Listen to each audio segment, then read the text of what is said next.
क्या नेहा सिंह राठौर जेल जाएंगी जैसे शर्मिष्ठा गई? और क्यों योगी आदित्यनाथ अब नेहा सिंह राठौर के खिलाफ एक कड़ा एक्शन ले सकते हैं और इस बात की चर्चा क्यों तेज हो गई है, आज बात करने वाला हूं। नमस्कार, मैं हूं वैभव दीक्षित। नेहा सिंह राठौर अपने तीखे बयानों के लिए चर्चा में रहती हैं और पिछले कई समय से उनके कुछ ऐसे बयान हैं जो लगातार कहीं ना कहीं आम जनता को भी काट रहे हैं और देश के प्रधानमंत्री को लेकर जिस तरीके की उनकी शब्दावली है उसकी वजह से अब ये कहा जा रहा है कि जैसे शर्मिष्ठा को जेल भेजा गया है वैसे ही क्या नेहा सिंह राठौर पर कार्रवाई नहीं की जा सकती।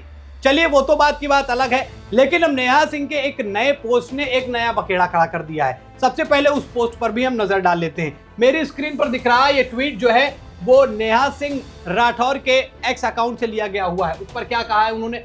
कहा है कि कक्षा 1 के बच्चों को मिलिट्री ट्रेनिंग दी जाएगी और 24 साल के अग्निवीरों को रिटायरमेंट दिया जाएगा। चलिए, यहां तक भी सारी चीजें सहन करने वाली थी।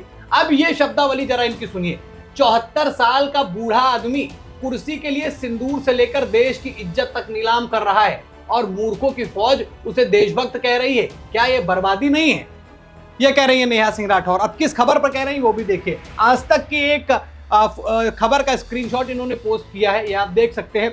उस पर उन्होंने लिखा है कि महाराष्ट्र कक्षा 1 से ही बच्चों को मिलेगी मिलिट्री ट्रेनिंग। महाराष्ट्र में इस बात का ऐलान किया गया है कि जो छोटे बच्चे जो कक्षा 1 में पढ़ते हैं, जो अपने शुरुआती दौर में होते हैं शिक्षा के, उनको साथ साथ में मिलिट्री की ट्रेनिंग भी दी जाएगी, जिससे आने वाले समय में न सिर्फ भारत को फायदा होगा बल्कि कोई ऐसी स्थितियां अगर युद्ध जैसी भी बनती है तो वो अपने आप को सुरक्षित कर सके और साथ ही साथ आने वाले समय में भारत को वो मजबूती भी प्रदान कर सके। अब ऐसे में इस तरीके की ओछी टिप्पणी करना और देश के प्रधानमंत्री के लिए 74 साल का बूढ़ा और देश की इज्जत को नीलाम तमाम तरीके के शब्दों का इस्तेमाल करना, क्या ये अभिव्यक्ति की आज़ादी पर जिस तरीके से नेहा सिंह राठौर के बोल हैं ये वाकई सही है? किसी को कुछ भी कह देना, और खास तौर पर इस फैसले से मैं भी हैरान हूं कि अगर महाराष्ट्र में बच्चों को ट्रेनिंग दी जा रही है तो इसमें समस्या क्या है?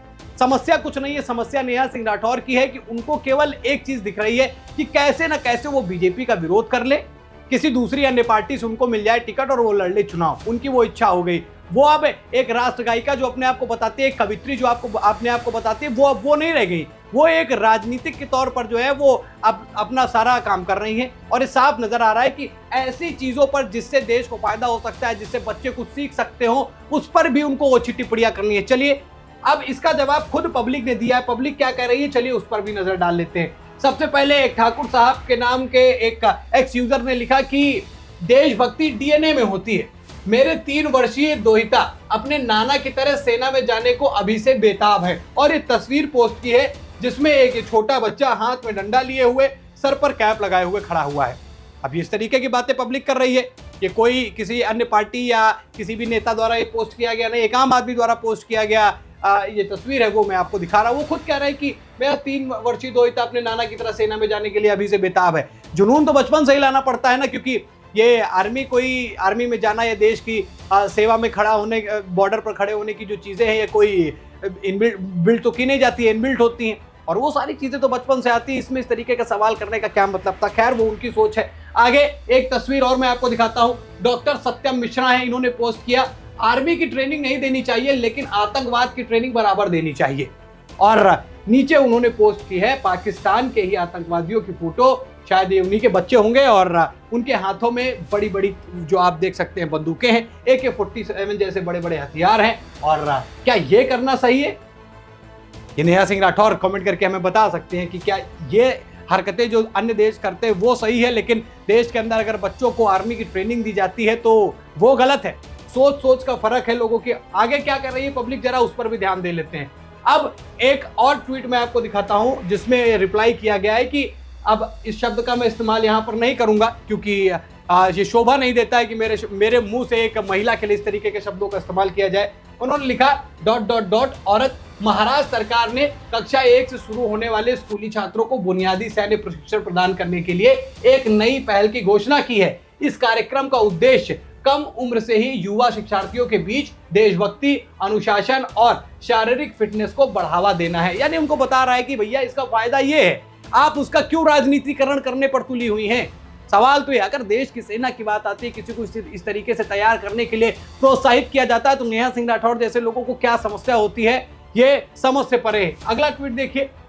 अब इसमें शशांक एस त्रिपाठी नाम के एक यूजर ने पोस्ट किया है कि कभी जाकर चेक करना जितने भी प्रसिद्ध खिलाड़ी हुए हैं उनकी ट्रेनिंग किस आयु में शुरू हुई, चाहे सचिन तेंदुलकर हो, सानिया मिर्जा हो, महेंद्र सिंह धोनी हो या फिर कोई और। लेकिन भाजपा के विरोध में तो कुछ तो लिखना ही है। आप महिला हैं इसलिए महिला का उदाहरण दे रहा हूं। और उन्होंने एक गूगल से एक स्क्रीनशॉट भी लगाया हुआ इस पोस्ट में, जिसमें उन्होंने लिखा है कि Sania Mirza began her tennis training at the age of 6, यानी सानिया मिर्जा ने अपनी टेनिस की ट्रेनिंग जो है वो 6 साल की उम्र से शुरू कर दी थी। ये उन्होंने पोस्ट किया है। और अगर 6 से 7 साल का बच्चा इस तरीके की ट्रेनिंग लेता है, सभी को पता है कि 6 से 7 साल बच्चे को AK-47 पकड़ाकर गोली चलाना नहीं सिखाया जाएगा, लेकिन उसको बताया जाएगा, उसको ट्रेनिंग दी जाएगी, उसको उस तरीके से तैयार किया जाएगा कि आने वाले समय में वो देश की रक्षा सेवा कर सके, या फिर अगर देश में ऐसी स्थितियां बनती हैं तो फिर वो देश के लिए लड़ाई कर सके, ना कि दूसरे दुश्मन देशों की तरह बच्चों को आतंकवादी बनाने के लिए जो उनको प्रेरित किया जाता है वो हो। अब ऐसे में नेहा सिंह राठौर का ये सवाल और इस तरीके के जो जवाब है वो कहीं ना कहीं उनको भी फंसाते हुए नजर आ रहे हैं। और इसी बीच इसी में कई लोगों ने ये मांग की है कि अगर अभिव्यक्ति के आजादी के नाम पर इस तरीके के ओछे शब्दों का इस्तेमाल लगातार किया जा रहा है तो नेहा सिंह राठौर पर भी कार्रवाई की जानी चाहिए। अब बात कर लेते हैं योगी आदित्यनाथ क्यों एक्शन मोड में आ सकते हैं, उस पर भी चर्चा करना बेहद जरूरी है। देखिए, अभी कुछ समय पहले ये खबर आई थी, आप अपनी स्क्रीन पर ये खबर देख भी सकते हैं। नेहा सिंह राठौर पर एक साथ 500 से ज्यादा मुकदमे दर्ज हुए, खुद इन्होंने पोस्ट करके उस बात की जानकारी दी थी।